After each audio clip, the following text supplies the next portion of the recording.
3.4 miliard lek do t'jetë buxheti i Bashkisë Shkodër për vitin 2026, me 30 vota pro, 12 kundër dhe 1 abstenim. Këshilli i Bashkisë Shkodër miratoi buxhetin e vitit të ardhshëm, i cili do të sigurojë vazhdimsinë e investimeve dhe shërbimeve për qytetarët. Gjatë prezantimit të prioriteteve për vitin e ardhshëm, kryetari i Bashkisë Bernet Beci nënvizoi se ky buxhet i sjell Shkodrës vazhdimsinë e investimeve dhe shërbimeve ndaj banorëve të këtij qyteti. E përkthyer ndryshe të ardhurat dhe rritja të ardhurat është e përkthyer sot në investime, ku investimet e Bashkisë Shkodrës, Bashkinë për buxhetin e 2026-s, ka një rritje rekord prej rreth 80%.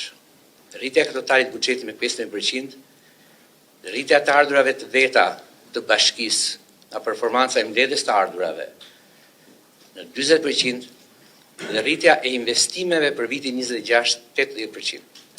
Për herë të parë, dhe të kemi mundësi dhe kemi fonde për të ndërtuar banesa sociale me fondet tona. Janë rreth 1,5 milion, 1,600,000 euro fonde për ndërtimin e banesave sociale, pa llogaritur këtu bashkëpunimet që kemi me endin e banesave, ku do të kemi dhe 4 pallate të tjera sociale për të cilat ka filluar procedura. Janë 75 projekte që fshin në art të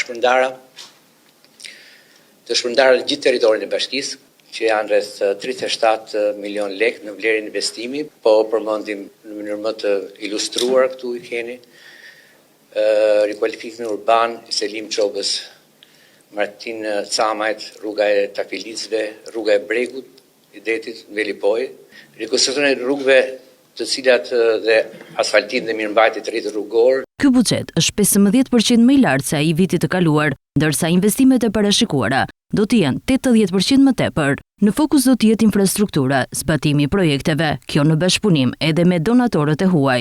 Një nga projektet e veçanta për vitin 2026 është rekonstruksioni i plot i pallatit të sportit Qazim Dervishi, sipas kërkesave të komunitetit sportiv të këtij qyteti.